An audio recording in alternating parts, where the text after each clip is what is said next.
어릴 땐 다큐가 재미없어서 채널 돌리기 바빴는데 이제는 TV에서 나오는 다큐멘터리가 이상하리만치 가슴을 울릴 때가 있어요. 예전에는 왜 저런 걸 찍지? 했던 노인들의 일상, 시골 마을 이야기, 병든 부모를 돌보는 자식의 고단함 같은 주제가 이제는 내 얘기 같고 내 부모 얘기 같고 언젠가 나에게도 닥칠 일이라는 걸 실감하게 되죠. 나이 먹었다는 게 이렇게 스며드는 거구나 싶어요. 사실 우리 모두가 나이 드는 걸 알고는 있지만 준비는 잘 못하죠. 늘 바쁘고 늘 오늘 벌어서 오늘 쓰느라 정신없으니까요. 근데 어느 순간 문득 다큐멘터리의 한 장면이 마음을 붙잡을 때가 옵니다. 저거 나중에 나 아니야? 싶은 순간이죠. 우리나라에서는 특히 은퇴 준비를 한다는 게 참 어려워요. 일단 너무 늦게 시작하는 경우가 많고 준비할 시간도 여유도 부족한 사람들이 태반이니까요. 게다가 길어진 수명 때문에 은퇴 후가 30년 가까이 될 수도 있는데 거기에 대한 준비는 고작 몇 년 한다는 게 현실이에요. 사례 하나 들려드릴까요? 60대 초반의 김 선배님 얘기예요. 평생 대기업 다니다가 명퇴 권유 받고 나왔어요. 퇴직금이 2억 조금 넘게 나왔는데 그동안 집에 대출 갚느라 모아둔 돈이 별로 없었대요. 가족들도 걱정되니까 그 퇴직금으로 지방에 작은 아파트 하나 전세 얻고 남은 돈은 은행에 넣었죠. 처음엔 그래도 여유 있네 싶었대요. 근데 매달 생활비가 250 넘게 나가더래요. 전기세, 관리비, 보험, 차 유지비, 손주 용돈까지. 국민연금이 90만 원쯤 나오는데 나머지는 다 그 퇴직금 깨서 충당했어요. 5년 지나니까 남은 돈이 절반도 안 남았대요. 그제야 부랴부랴 알바를 알아보는데 60대가 할 수 있는 일이 얼마나 있을까요? 결국 이분 편의점 야간 근무까지 했습니다.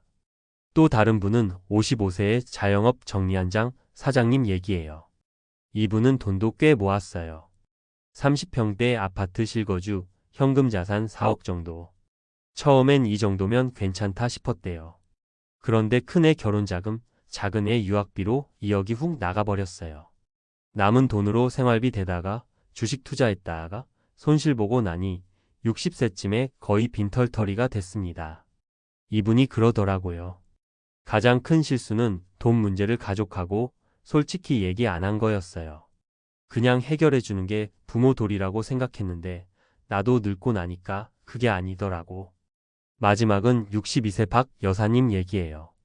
이분은 남편하고 맞벌이 오래 하고 자녀 교육도 열심히 시켜서 둘 다 독립 잘했어요. 부부가 공무원 출신이라 연금도 합치면 한 달에 300쯤 나와요. 그런데 박 여사님이 우울증이 왔어요. 이유는 쓸 데가 없어서래요. 일할 때는 사람도 많고 바빴는데 은퇴하고 나니 하루 종일 TV 보고 동네 마실 다니는 게 전부. 남편하고도 대화가 끊기고 혼자 늙어가는 기분이 너무 싫더래요. 그래서 결국은 구청 노인복지관 프로그램을 찾아갔는데 거기서 비슷한 고민 가진 친구들이랑 이야기하고 나서야 살 것 같았다더라고요. 이 세 가지 얘기에서 공통적으로 알 수 있는 건 돈만 준비한다고 되는 게 아니고 돈 없이도 살 수 있는 준비도 필요하다는 거예요. 우리 사회가 은퇴를 너무 단순히 돈 문제로만 치환해 버린 게 문제예요. 물론 돈이 없으면 고통스러운 건 사실이에요. 최소한의 안정적인 소득원, 국민연금이나 개인연금이든 임대수입이든 무조건 필요해요. 생활비 계획도 미리 세워야 하고 가능하면 소비 수준을 조절해 두는 게 좋아요. 50대부터는 진짜로 소비 습관을 점검하고 매달 지출 구조를 줄여서 연습하는 게 가장 현실적인 준비입니다. 하지만 돈이 전부가 아니잖아요. 박 여사님 얘기처럼 은퇴 후에 제일 무서운 건 외로움과 소외감이에요. 이래서 손 떼면 갑자기 내가 아무것도 아닌 느낌이 들 수 있어요. 그래서 저는 항상 권해요. 미리부터 은퇴 후 할 일, 하고 싶은 취미, 같이 지낼 친구들을 만들어 놓으라고요. 동호회, 자원봉사, 공부 모임 무슨 일이든 좋아요. 나도 나중에 저 다큐 주인공처럼 될까 봐 걱정되면 그게 준비의 출발점이에요. 마지막으로 가족하고 진지하게 대화해야 해요. 한국 부모들이 제일 못하는 게 이거예요.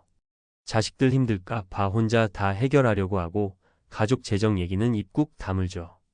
근데 그게 오히려 가족을 더 힘들게 만들 수도 있어요. 자식들도 부모가 힘든 걸 몰라서 준비 못하는 경우가 많아요. 자식 눈치 안 보고 같이 계획 세우는 게 진짜 지혜입니다. 결국 나이 든다는 건 어릴 땐 몰랐던 것들을 하나씩 받아들이고 준비한다는 뜻이겠죠. 다큐가 갑자기 와닿는다는 건 내 인생이 그 길목에 들어섰다는 거예요. 그게 나쁜 일도 아니고 부끄러운 일도 아니죠. 오히려 잘 준비하면 제2의 전성기가 될 수도 있어요. 다큐 속 인물들을 남 얘기처럼 보지 않고 내 이야기로 받아들이면 지금부터라도 조금씩 준비할 수 있잖아요. 우리 다 같이 그렇게 늙어가면 좋겠습니다. 방금 이야기처럼 다큐가 갑자기 내 얘기처럼 느껴진다는 건 이미 마음이 준비를 고민하고 있다는 거예요. 그러면 이제 전문가 입장에서 조금 더 구체적이고 실질적으로 그래서 뭘 어떻게 준비해야 하나를 이야기해 볼게요. 그냥 막연하게 준비하자가 아니라 정말로 할 수 있는 것들 위주로 말해 볼게요. 먼저 가장 기초는 생활비 계산이에요. 많은 분들이 얼마 있으면 되냐고 묻는데 정답은 없어요. 왜냐면 각자 쓰는 돈이 다르거든요. 그래서 내 지출 구조를 정확히 파악하는 게 첫 번째입니다. 예를 들어 실제 상담 사례를 들면 수도권에 사는 60대 부부가 있었어요. 이 부부는 우리 별로 안 쓰는데?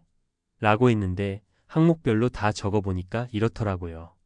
식비 70만원, 관리비 공과금 30만원, 교통비 20만원, 통신비 10만원, 보험료 40만원, 용돈 경조사비 20만원, 병원 비약값 30만원, 기타 잡비 30만원.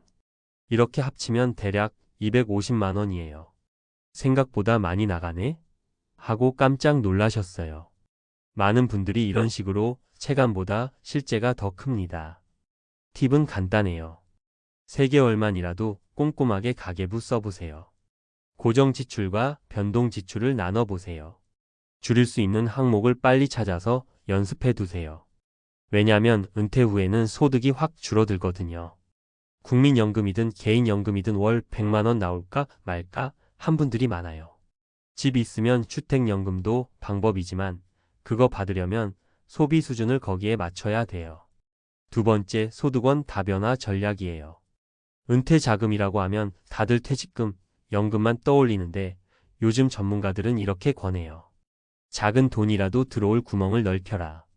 국민연금 기본소득, 개인연금 연금저축, IRP, 보험형 연금, 금융자산 이자 배당, 임대소득, 작은 알바나 파트타임, 특히 50대 이후에는 배당주나 리츠 같은 현금 흐름형 자산을 한두 개라도 준비해두면 좋아요.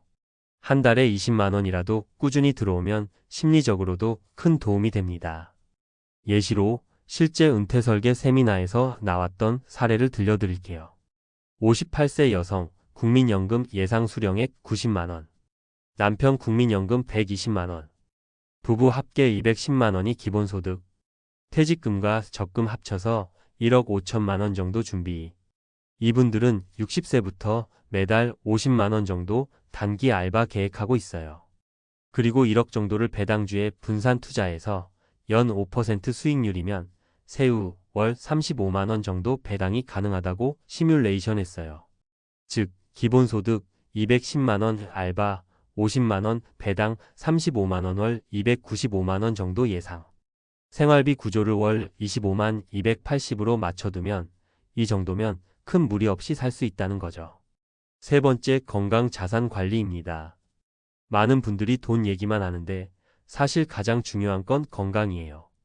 2주만 누워 있어도 노인 근육량이 급격히 줄어든다는 연구가 있어요. 근감소증이 오면 병원비도 늘고 일도 못하고 삶의 질이 급락해요. 나이 들어서 가장 비싼 지출이 바로 병원비라는 거 잊으면 안 됩니다. 그래서 전문가들은 50대부터 아래 3가지는 필수로 권장해요. 주 3회 이상 30분 근력 운동, 매일 30분 걷기 이상, 염분설탕 줄이고 단백질 섭취 늘리기. 실제 62세 남성 한 분이 상담 오셨을 때 혈압약, 당뇨약을 이미 드시고 있었어요. 매달 병원 비약값이 20만원 넘더라고요. 게다가 최근 무릎이 아파서 일을 못하고 그동안 하던 마트 배송 알바를 그만둔 상황이었어요. 이분이 건강만 유지했어도 계속 일했을 텐데라고 한숨 쉬셨던 게 너무 생생합니다. 마지막 가족과의 대화입니다. 한국 부모님들 진짜 많이들 이거 못하세요. 자식들 걱정시킬까봐. 창피해서. 아직 괜찮으니까 나중에. 하지만 전문가들은 말합니다. 가장 효율적인 은퇴 준비는 가족과의 솔직한 대화다. 내가 얼마 가지고 있는지, 앞으로 얼마나 필요할지, 자식들에게 얼마나 지원할 수 있을지, 반대로 자식에게 기대해야 할 게 있는지.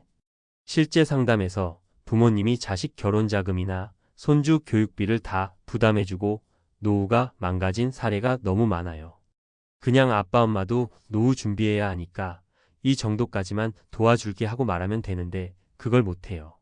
그러다 나중에는 자식들도 왜 미리 얘기 안 했냐며 섭섭해지고 갈등이 생깁니다. 팁을 드리자면 50대 초반부터 1년에 한 번이라도 가족 재정회의를 해보세요. 자식들이 독립할 나이 되면 재정 지원 계획을 구체적으로 줄이세요. 부모 재정 상태를 자식에게 너무 숨기지 말고 공유하세요. 결국 은퇴 준비라는 건 거창할 필요 없어요. 현재 지출을 제대로 아는 것, 소득원을 분산해 두는 것, 건강 자산을 챙기는 것, 가족과 대화하는 것. 이 네 가지가 은퇴 준비의 핵심이에요. 지금 다큐멘터리가 가슴에 박히는 이유는 내 미래가 저기에 있기 때문이죠. 하지만 반대로 말하면 지금부터 준비하면 저렇게까지 힘들지 않을 수 있다는 뜻이기도 해요. 이야기가 길었죠? 그래도 이 정도는 현실적으로 알아두고 꼭 준비하셨으면 좋겠어요. 우리 모두 나이 들어가는 건 피할 수 없지만 준비는 지금부터 할 수 있잖아요. 그게 진짜 지혜로운 노후 준비입니다.